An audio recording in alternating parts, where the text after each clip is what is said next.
Hello there, my friends. Hello, how are you? My name is Natasha. I am the creator and the founder of the Glow Up Method, and I'm so excited to be here with you today. So today was just one of those days. Nothing extraordinary happened, nothing spectacular.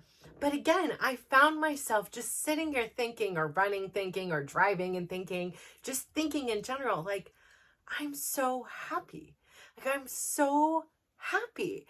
And the craziest thing about it all is for the majority of my life, I was on this what seemed like this impossible dream and this pursuit of happiness. I really, really wanted it, but I also did not feel deep down that I was deserving of this mythical concept that was reserved for movies and novels and somebody else's stories. Like, I would have moments of happiness, right? Like gazing into my child's eyes, like, happy that they survived, whatever thing they're going through. Like, there were moments that I was happy.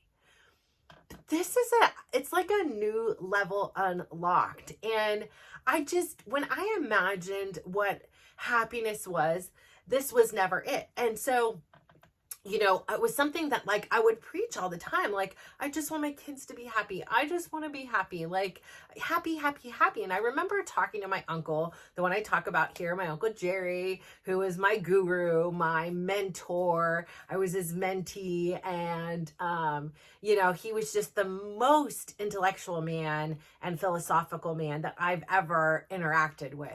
And he has left such a lasting impression on me. And I love being able to share his story and have his legacy continue.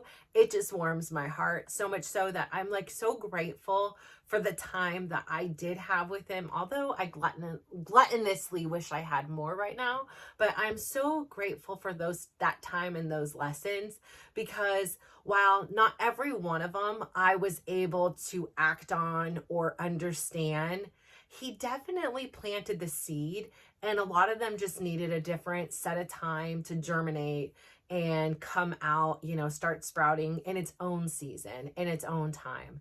And so I just have to say, I'm really appreciative of that. And I know that there are people in your life, like it may be somebody who is in your life on a constant basis, or maybe somebody who just pops in and out. But I really do believe that people do have a purpose in your life. And by far, my uncle was one of the most impactful people on my life.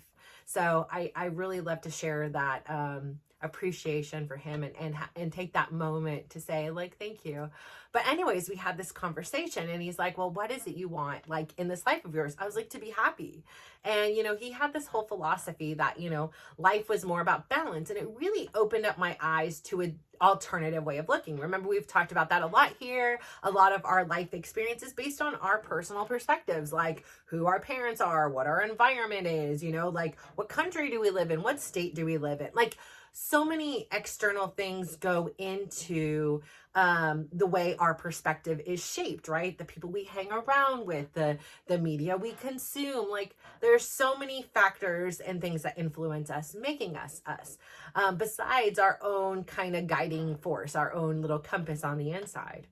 And, it had opened up my mind. Like, this is something I never thought of, like about balance and how, like the yin and the yang, and, even, in the purity, there's, evil, and even in the evil, there's good. And, it's kind of like that. So kind of like, it gave me this shifted perspective, right? Like, I changed the way I believed and the way I thought. And it was like, no, okay, my quest is not to be happy. Like, that's out of balance, right? Like, that's one side of the spectrum. I'm looking more for this balanced kind of life, because my life was so like, just like on the two, like it just seemed very volatile. It was just like high highs, low lows, like it was just like this all the time.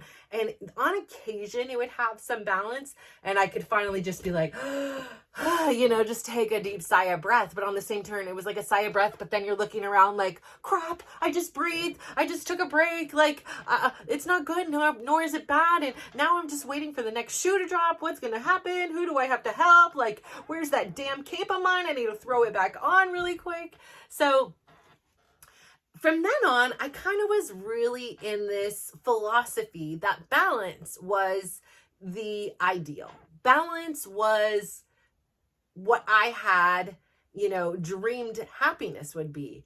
And so with balance, a lot of things came in like harmony, like working in harmony with my body instead of working against myself. Like when my body is like, stop, and I keep pushing myself, or when my mental health is like screaming, I cannot be in this situation, and I'm allowing myself to be in the situation. I'm forcing myself to be in the situation I don't want to be in, and I'm having this inner hell inside, like I was really, really out of harmony with myself, which obviously related to being out of harmony with others, right? Like if you're in war inside, it's kind of hard to like be peaceful and, hear people out on the that are on the exterior. So really, really practicing and learning tools and in order to achieve this kind of more balance, this pursuit of balance over this pursuit of happiness, kind of in some way I thought would equal happiness. And, I just really felt so, even though it was something I wanted happiness so much, I really felt undeserving.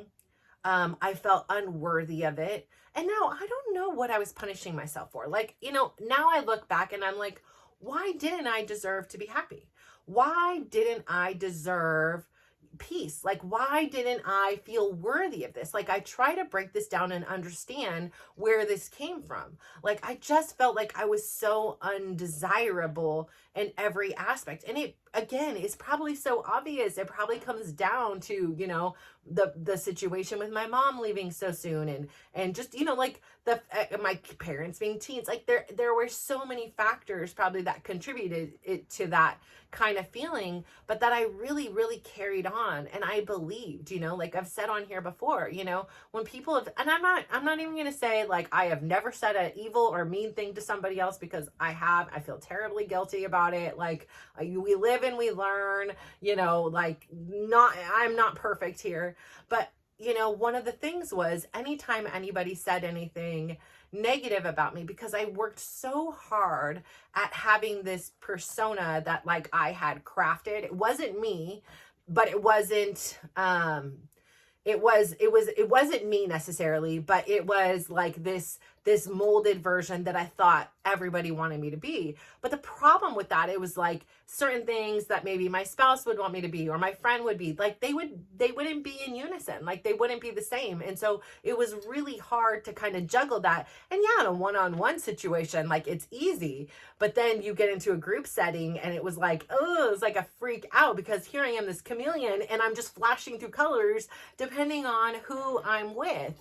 And then they're getting confused because they're like, who is this girl? She acting different. Like, because I was just so trying to hold on to everybody. And I thought, well, the best way to do that is just mirror them, be them, agree with them, like think like them, believe like they believe. And that will automatically make them like me, right? I'm not going to disagree. I'm not going to cause trouble. I'm not going to hurt them, as far as I can try to. I will always help them. And these things will make me desirable, make me wanted, and make me then, as a result, be loved.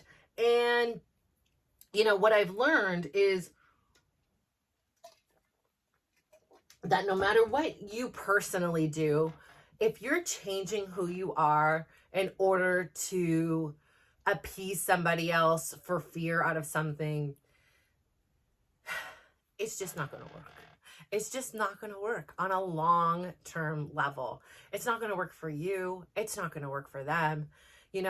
It's so much better. Like, I've done it both ways. I have lived my life a freaking lie. As much as I'm like, I hate lying, and like lying is, I was living a lie. Like, I didn't even know who I was, so I kind of didn't feel like I was lying. I kind of felt like I was lying by omission, because I didn't even know who I was. So how can I be authentic and true to that person if it's an absolute stranger? Like, I am more comfortable being everybody else than I am being myself. And so, I say all this to say, as far as it came with this happiness, it was just really this thing that felt so foreign.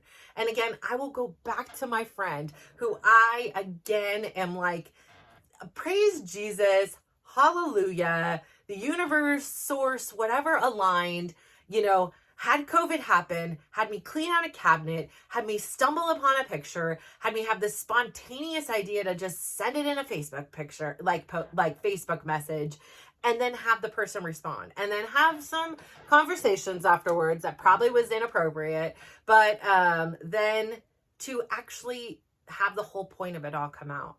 The whole point, as far as it goes for me, and the part that has stuck up the longest, that has this immense amount of, like, I have such an appreciation and gratitude, and I always like to take care of the people that take care of me. And, you know, it's like, I want to gift something. I want to do something because he gave me the best gift I've ever received in my life, as far as I can remember. One of the best. I've gotten a lot of good gifts, but I'm gonna put it up there. Like, there was just something about that day and that time, and in when the stars and everything aligned, and he said, I deserve to be happy. Nothing nobody else has ever told me, right? Like, but there was just something in that moment, and I believed him. I was like, yeah, you're right. I do. And I really, really marinated on it. I really, really, like, it was at the time when I was starting my walks. And so I would take my walks, and I really was thinking about this. Like, yeah, I do deserve to be happy. Like, what have I done so wrong that entitles me to this, like punishment by myself, punishment by others? Like, what have I done to not deserve happiness? And I couldn't come up with anything. Like, I tried to be like, well, you had one job, you know, you were supposed to keep your oldest son in your belly for 40 weeks, and, you know, you could only do it for 30 weeks because your cervix wasn't working properly, you know, maybe that. But it's like, no, like, I don't deserve a lifetime sentence because of that. Like, he's fine now. He's 20 something years old. Like, no, I don't need to be punished for that. Next, try another thing. And it was like, nothing could I come up with that defended this idea that I needed to be punished or I didn't deserve happiness. And so that really became a real important part of my journey. And it was something that I've often gone back to when in question, when, you know, when there were situations where, like, my brother had came to me and he was like, you know, I want 25% of this. I want this to be in my kid's name. I want all this. And I didn't feel right with me. And I really had to sit with it. And I had really learned this concept that I don't need to do life on somebody else's timeline. If somebody texts me, if somebody calls me, if somebody wants something from me, before it was like, yes, right. Okay, I'm going to get right to you. This is the polite thing to do. This is this. And sometimes in that rush to appease them, I didn't have time to figure out what it was that I wanted to do. And then I would have regret. Like, I didn't want to do things that particular way, but I felt rushed, and I didn't want to upset them. And, you know, they had called or they had asked. And so they, again, became the priority over even myself. Instead of being like, hey, you know, I appreciate you reaching out.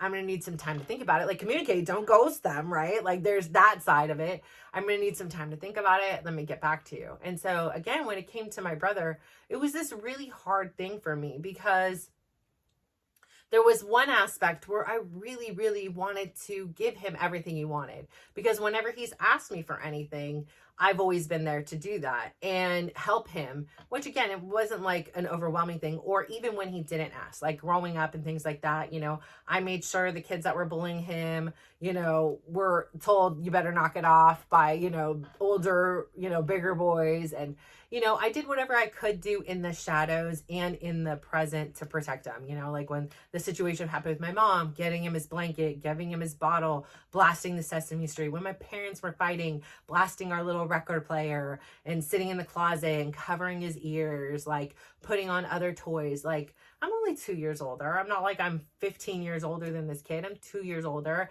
And I was doing everything I could do to protect him. And so, again, part of that protection is protecting his happiness. You know, when my mom didn't show up and perhaps I was told the real story, I didn't tell him the real story because I didn't want him to hurt. I didn't want him to know that mom just chose not to come, you know, that, you know, there was something else more important. Like, I didn't want to know. So it was like, I would make something up like, oh, you know, her car tire got flat, and her tire got flat, her yeah, I guess that's how you say it. Her tire got flat. It seems so odd, but yeah, you know, she has a flat tire. Okay, how about that one?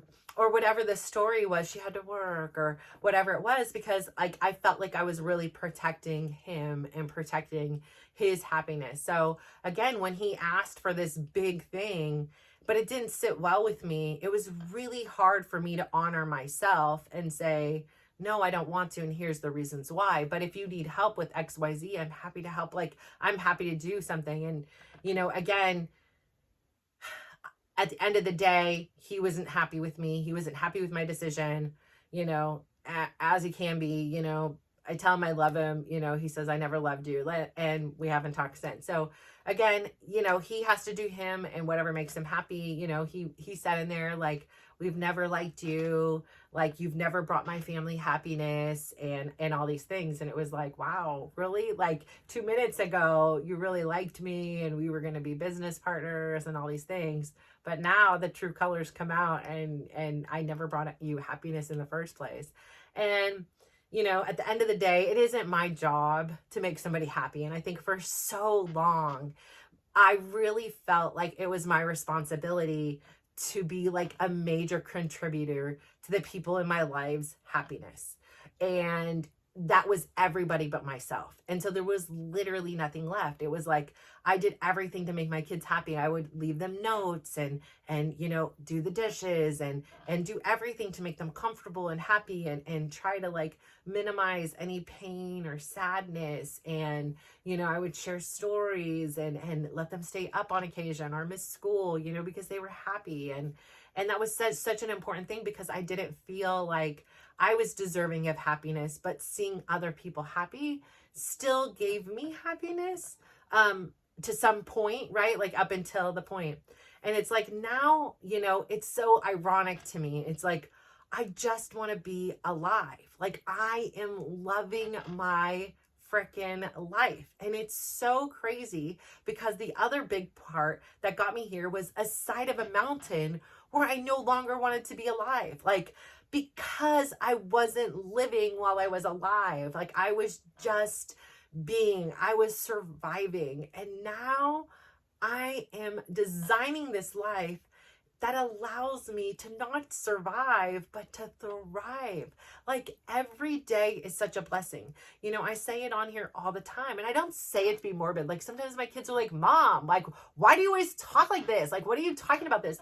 And I'm like, I'm not saying it to be morbid. I'm not saying it to be like, oh, freaking out about it.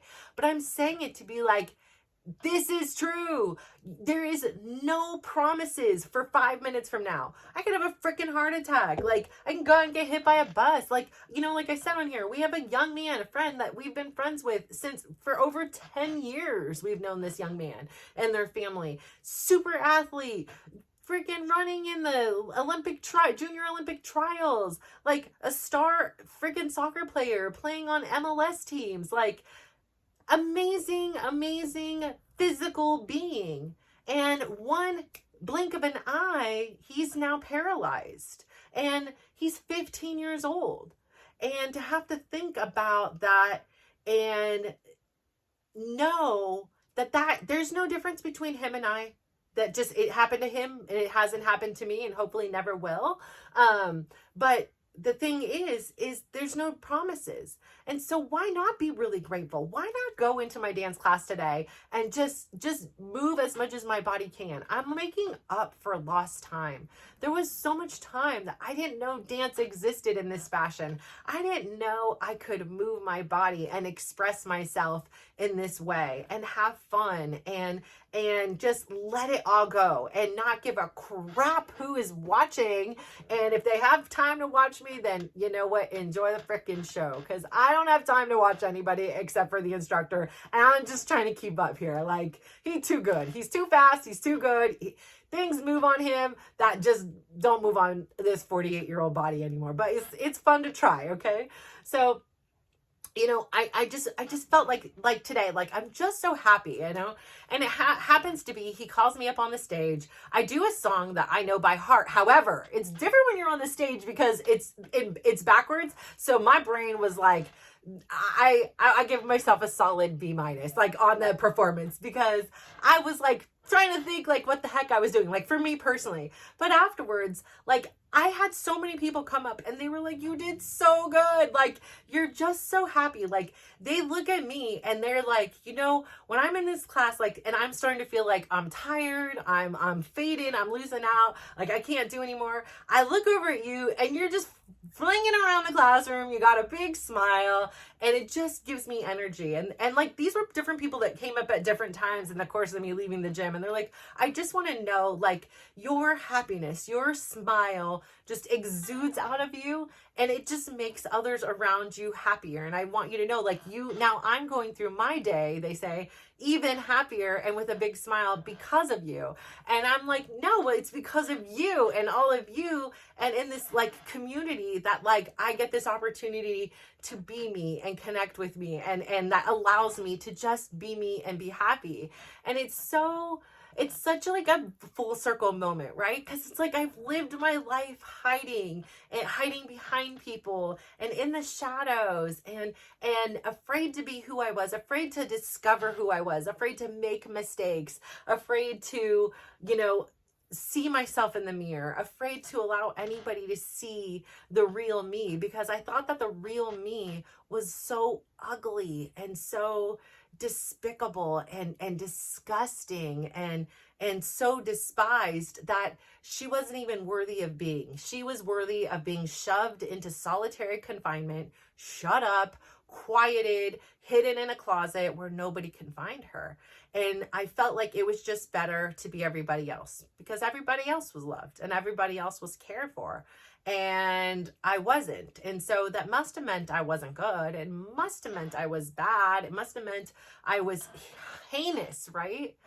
And what this journey has allowed is through the self-care, through the meditation, through the gratitude, it has allowed me to see the beauty in the mundane moments.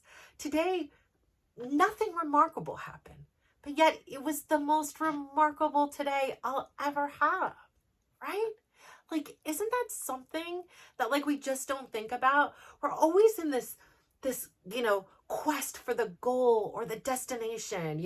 I'm looking forward to going on a cruise soon, and I'm looking forward to it, and I can't wait to it. But it's like there's still 20 days in between. Am I gonna just sit here and pine for this end destination, or the whole time I was on the major part of my weight loss journey, like, was I gonna sit here and just envision myself skinnier or smaller? No, like, I say this all the time. I had a physical today, like a doctor's appointment today.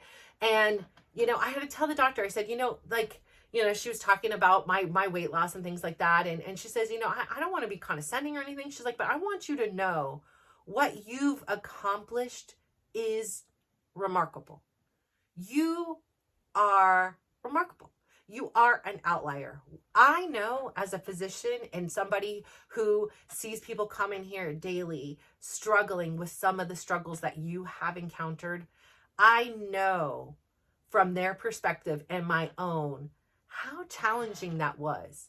And so I want you to know what you have done is incredible. And I was like, and the best part is, to me, like, this is what I told her, the best part, I'm not gonna lie, it feels good to like show off my waist. I still don't like jeans, it feels good to get into a dress now. Like, it just feels good.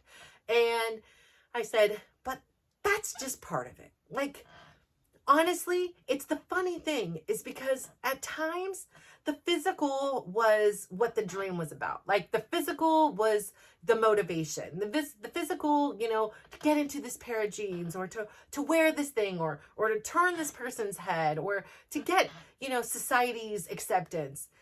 A lot of times it was this external thing. And I think that's where for so many years I got this process wrong. Because what I've learned on the journey is, honestly, the physical, it's the least rewarding of them all. And I cannot stress that enough. Now, it is a wonderful scale. It is a beautiful thing to look at chubby old me and, one that looks like I have a six pack. I think it was just a really generous angle. I'm not going to lie, because I don't use filters or anything like that, as you can tell. But like, I think it was just a very good angle. So it looks like I got six pack. So yeah, I'm hanging. It's some kind of a pack. Maybe it's a 4-pack. Maybe it's a 2-pack, but I got a pack of something. And at least it looks like it. And so, I have the two side by side. And I can't tell you, like, that's not like a damn, like that's pretty cool. I did that. But I would trade that all. If I had to choose between the way I looked on the outside and the way I feel on the inside, there is no question, 1 bazillion%, I would choose how I feel on the inside. And to me, part of this health and wellness journey has not just been one part. It is a holistic thing. It is the physical. It is the intellectual. It is that, for me, the intellectual is pursuing and researching different modalities of optimizing my body, and, drinking a ton of water, the intermittent fasting, on occasion doing what they call OND, 1 meal a day, like putting my body in these atrophy, I don't even know the words for them, states, and feeling the results of the mental clarity and the energy boost and all of these things allows me to see that this is working for me. Beyond what's on the scale, because I don't get on the scale, beyond the way I look in my Lululemons, how I feel is the scale. How I feel is the where I'm taking this measurement, and I feel really good. And so you have the mental, you have the freaking emotional part, because let me tell you how many times I sat around at 8:30 emotional eating, how many times I got into Chris telling me nobody loves me, nobody likes me, everybody hates you, all these things that he said to out of his own insecurities, that made me feel really small. It made me feel really like it validated every single fear. And I believed him. Just like when my brother said it, everybody hates you, nobody likes you. Like, I believed him, and I believed I was unworthy of being liked or loved. And what this process is, once I began to release it, my goal is no longer to make sure everybody likes me and make sure everybody's happy. I'm cool with it. I'm good. I'm going to be honest. I don't like everybody, right? I'm going to give everybody a chance. And sometimes I'm actually really wrong. I'm like, nope, I'm not going to like this person. And then suddenly we're besties in the Westies, but I don't always get it right. And that's okay if you don't like me. You don't need to be against me, that's cool, but you don't have to like me. I'm not everybody's cup of tea, and that's okay. That's life. And so, realizing that wasn't, releasing that left space for the people that do really like me, that do really get me. They can see me. I allow them to see me, and I see them, and I really like them. So I think that's great. Then there's also the spiritual aspect. I mean, for me, a lot of the spirituality, I'm not super go to church religious, but I do believe in a greater power. I do believe in a source or a universe or God or whatever you want to call it. I believe in my heart there's something bigger than what we can see.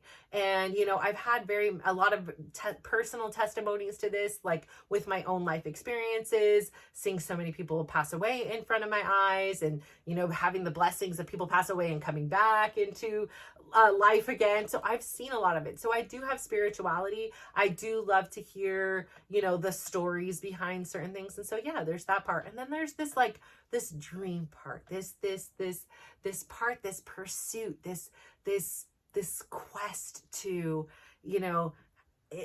go and embody everything we want to. And so for me, this journey has been multifaceted. It is holistic.